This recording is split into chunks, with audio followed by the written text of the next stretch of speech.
Hello everybody, I hope you're doing good today. This video will contain copyright material being used underneath Fair Use Act for educational purposes. It's Behind the Curve movie review, Flat Earth Reset style. So here's my review. It's a hit piece, okay? They make flat earthers look like, they not only make flat earthers look like they're out there on the fringe of society, they say flat earthers are out there on the fringe of society. You know, kind of like out there with mass murderers, Al Qaeda, ISIS, the boogeyman, you know, the guys that go into the schools and shoot up people, shit like that. We're on the fringe of society. Not only are we on the fringe of society, we may sound intelligent, but we all suffer from the Dunning-Kruger effect, which basically means you're so stupid you don't realize you're stupid. And not only do we live on the fringe of society, and not only are we so stupid we don't realize we're so stupid, we don't have any family or friends. And that's why we all congregate together. So there you go. There's Flat Earth Reset's movie review of Behind the Curve. One thing that stuck out in that movie, I'm not going to play it so I can't get a strike. You know, I get a strike if I play it. But I'm going to quote what Patricia said, word for word. Well, I started in broadcasting, if you can call YouTube broadcasting, because my father owned a radio station. Let me say that again, because Patricia's told us many times she started her broadcasting and radio on different radio stations around the country. But no one's found any proof. You can't even find a picture anywhere of her at a radio station. She's got so many pictures on her Facebook, it's ridiculous. But not one of her at her job at a radio station as a broadcaster. It's all a lie. It's all a cover story. And this just proves it, because let me say it again, this is exactly what she said in the documentary. Well, I started in broadcasting, if you can call YouTube broadcasting, because my father owned a radio station. She couldn't put this lie out there in mainstream. So that's why she probably had to tell the truth, and her broadcasting career started back when Mark Sargent introduced her. And you could tell that because she was a horrible broadcaster, interviewer, and everything else. And she still is today. Let's start with yesterday's show where she opens up. And the reason she's doing this opening up and she's trying to show off her body and everything is because people called her out, called her pregnant and everything like that, because in the documentary you could see she has a distended stomach. She blames it on everything from clothes to just got done eating and got the pregnant look and all this other nonsense. So she dresses like this and does this little stunt just to try to prove to us that she's, a hot-looking 55-year-old woman. Okay? But in actuality, later on in the show, she stands up and says, see, I don't have a distended stomach or anything like that. And she just shows off herself. But let's watch this nonsense. Hello and welcome to Flat Earth and Other Hot Potatoes, episode number 230. Mark Sargent is here standing by, and I'm Patricia Steer. I'm going to play the jukebox. I'm going to play a song my grandfather, Howard Steer, wrote, and I think it was in the 50s or late 40s. It's totally awful, totally cheesy. And once I start it, I can't turn it off unless I pull the jukebox away from the wall and pull the plug out from behind it, which I'm not going to do.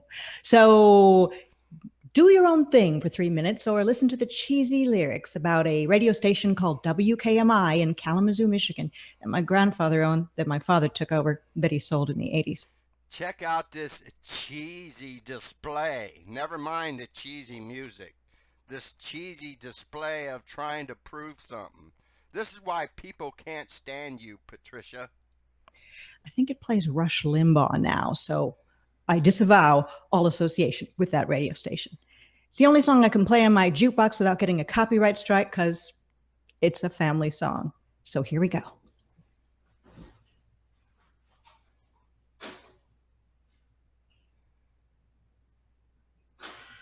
Look Look at me, everybody. Look at me. Don't I look like a princess? I hope I picked the right song.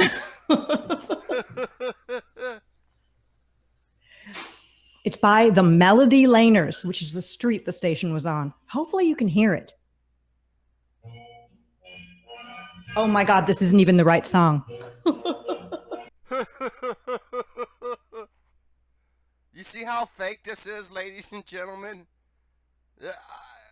This is why people can't stand her. It's all about Patricia. Look at me, I'm a little princess. So anyways, let's go get started. This is on Bob's Globebuster show on Sunday, where Patricia and Mark came on there and did damage control. It starts out with Jaron saying that Daniel and Caroline lied to him. But listen how they try to blame the editor for this. Watch. The other thing is, when I found out how the movie ended, Right. it has become clear to me that they have misrepresented the experiment I did.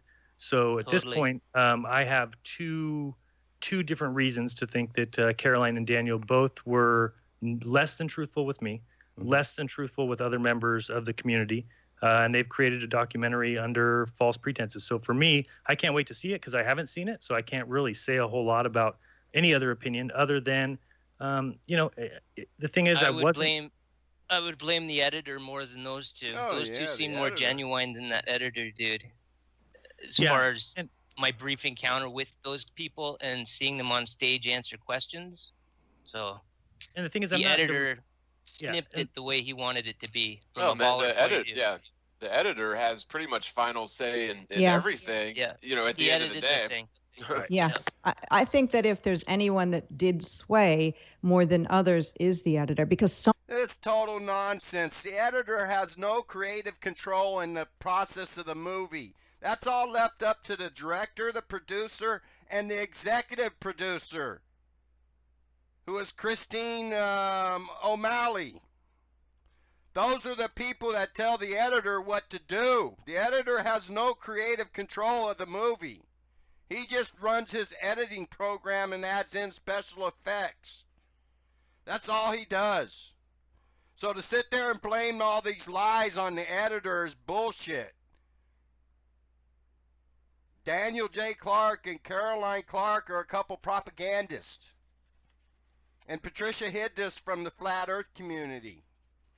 She hid the truth. So let's keep on going here. The Dunning-Kruger effect. Let's listen to this. Couple minutes. This clip's a couple minutes long. Let's listen. Very early on here in this movie, they go right into the Dunning-Kruger effect. Have you heard of this? yes. That's when you're Yeah. Well, too stupid I've to heard know. of Freddy Krueger. Yeah. It basically means you're too stupid to. All throughout this show, the Morgile acts as the guy that brings in the satire. You know, he mentions Belu, and it's just all ridiculous. All to distract you. Morgile shouldn't even be involved in this. Let's keep listening. Know how stupid you are. Exactly. And they did that from the probably the first 20 minutes in, half hour in, they launched that, and then they started referring to that. And pretty soon, when they got Bob's footage, and they meshed it in with the panel, you guys were at a table and taking questions from some people that were in front of you guys, and they were videotaping it. hmm They started to funnel the talk into making it like we're trying so hard to make the earth flat, and we're trying so hard to want to be part of something. We have to feel connected and It's a part hit of something. piece. It was like stomach churning twists. Like they were, like I said, they edited it to make it fall into these confirmation bias and the Dunning-Kruger effect. It was very hard to watch at that point. At the Yeah, same that's time, sort of what we expect, though, isn't it? From Yeah, anytime that Oh we yeah, this is what we expect. So why do we even go to the mainstream media? I'll tell you what, anybody that agrees to do a documentary or interview with mainstream media is willingly taking place in a hit piece against the flat earth community. You are willingly taking place in a hit piece, or taking part in a hit piece against the flat earth community. And anybody from now on that does it should be called out. Speak to the mainstream or speak to ballers. They take what we say completely out of context and then run with these sort of straw man arguments. And it is it's ridiculous, but it is effective though, because it keeps flat earth in the realm. And this is why Mark and Patricia keep telling us, hey, we got to keep doing these. Just total obscurity for people who are sort of already stuck in the matrix. But that tactic, it does work very well. That's why they use it time and time again. Yeah, they did it about the Flat Earth Convention in the UK, and they did it about the Flat Earth Conference in the US. They do it anytime Flat Earth comes up in the media, even Obama saying we don't have time for a meeting of the Flat Earth Society. Anytime mainstream media gets a hold of Flat Earth, they will belittle it. And that's why they keep going back to them. It's all about destroying Flat Earth from within. You could sit there and say you're waking up, this is going to wake up a few people out of 10,000, but those people that are going to be woken up are going to be led down the wrong path. Right back to the path of deception with these clowns. So, let's keep on going here, because Mark created a meetup in Pasadena, and then he claimed that the documentary makers wanted them to go there because, this is part of the documentary. So what happened is I think this was all set up and Mark knew about it. They had an astronomy meetup down the street the same night, and they had film crews at each place. And basically they used the astronomy meetup to humiliate the flat earthers in the documentary. So let's listen to this segment right here.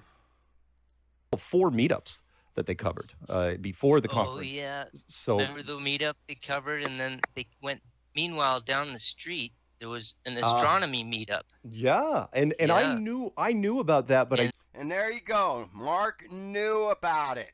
He knew about the astronomy meetup that night. That's why he created the Flat Earth meetup, so the documentary people can film both of this. Mark was compliant in this hit piece. Mark was extremely helpful. Mark made this hit piece possible. There you go. So let's get moving here down to the next clip, because this guy on here, his name, the guy you're hearing, his name is Good of All 72. He provided a song, and they used part of the song in the documentary, and he was there. And he was initially against it, but after he did this Globebusters show, they got to him, and now he thinks that Mark and Patricia and Globebusters and everybody's the greatest thing since sliced cheese. So anyways, let's listen, because they purposely used the astronomy meetup to roast flat earthers, and he says it right here. Let's listen.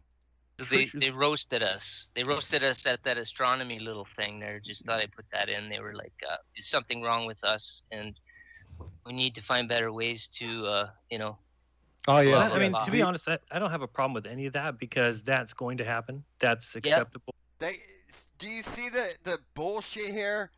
Jaron doesn't have any problem about them humiliating flat earthers in the media. So let's just keep doing it, folks. Do you think humiliating the truthers that were exposing, Sandy Hook and all that, do you think putting them in the media actually did good? No, because it shut them down. And I'll guarantee you it's only a matter of time before they consider the Flat Earth movement fake news, and they shut it down too. Okay, so let's keep on going here to the next clip. Caroline and Daniel are shady people, and this is Jaron. I'll give it to Jaron. He goes off a little bit, but in the end he says, hey, if this wakes up somebody, it's worth it. No, these hit pieces aren't worth it. Waking up 1 or 2 people and sending them down the wrong path is not worth it, when millions are being told that we're on the fringe of society, that we're too dumb to know we're dumb. Meanwhile, Patricia's trying to tell you that they portrayed us as intelligent people, when that's anything but true. So let's keep on going here and listen to Jaron talk about Caroline and Daniel and how shady of people they are. And it's, hey, at least he spoke the truth here. To me, it's like the facts are that you're not going to get a helmet cam of an astronaut going to space. It's never happened. It's not going to happen in the future. Right. So those things will eventually wear on people. The fact that they've told you you're going to go to the moon, but they'll never go back to the moon. Eventually, people will get to wake all up. So I don't have a problem with being, that whole stuff. But when it comes to, if I were Math right now, I'd be preparing a court case against this movie. He He absolutely will. Well, Okay. try anyway, but Try, unfortunately, it will fail because fair use is really broad when it comes to documentaries. Because Well, but if that's one thing. But I mean, if Math called me to be a witness, I would testify on Math's behalf. That it almost seems like they punished him for not agreeing to be in their movie. Yeah. If Miramax works with Tom Hanks and says, or they want him to be in their movie, and they say, hey, Tom, we want you to be in the movie, and he says, here's my demands. Well, the film can say yes or no. What they can't do is say, sorry, we're not going to go to your demands, and then put him in the film as the villain, and then think that that's okay by saying it's fair use. It's not fair. It's conniving. It's disgusting. So in my opinion, they have misrepresented my experiment, number one, and number two, they obviously misrepresented the document that I signed that said, yes, I agree to be in this film, knowing that if I wouldn't have signed that now, they could have just gone and stolen my YouTube videos and put me in however they wanted. So to me, overall, very kind of shady two people. They both have the same last name. They told me they're not married. They have no connection to each other. That's weird. Yeah, there you go. Shady people. And there you have it. I mean, I don't know what to suspect about Matt. I mean, this could be all made up because Matt went crazy, because IPS used his name on that media interview, and then magically Matthew goes nuts. He goes crazy, and that's just when they filmed the documentary. People filmed all this stuff, so I don't know. Seems kind of strange. Could be a setup. If Math doesn't sue him, then it speaks volumes. Put it that way, because they can't just use his likeness when he refused to be part of the film. So, anyways, let's keep on going here, because Patricia claims, that we all knew that Caroline and Daniel were filmmakers that produce propaganda, because that's what they are. But Patricia is trying to tell us that they knew it going into this, and that we all knew it. And it's just one of her many lies, kind of like she used to do radio broadcasting. Let's listen to this nonsense here. Do you guys know she was involved in another film years ago? Yeah, we were aware. Actually, she was aware. She made a documentary about Sandy Hook, and obviously Patrolling Sandy Hook, and obviously she believes hook, line, and sinker that was all real. Of course, so do 90 some odd % of the rest of the world, unfortunately. Yeah. So you can't really fault her, as a filmmaker for making a film of that position. And if I remember right, Patricia, I asked you if she still believed that, and you said that she does, right? Yes, they believe everything. They believe 9/11, just as was told in the media, that Sandy Hook, just as pretty much fill in the blank, just as the media says. Yeah. They are not conspiracy people. No. I why will do you say, think knew they they would have weren't. made this We knew movie they- any better than? You hear, Patricia? We knew they weren't.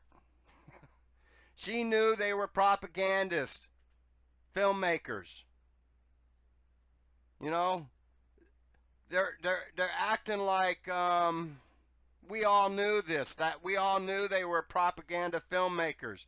Patricia, you're lying your ass off. If we knew these guys were propagandist filmmakers, then we would never allow this in the Flat Earth community. We would have spoke out about it a long time ago. So you're lying your ass off. Only you and Mark knew about it. That's why you agreed to do this propaganda piece that this movie is. So there you go. Let's end this with Bob. And the reason why Bob thinks this is great for the flat earth community. But listen to this nonsense.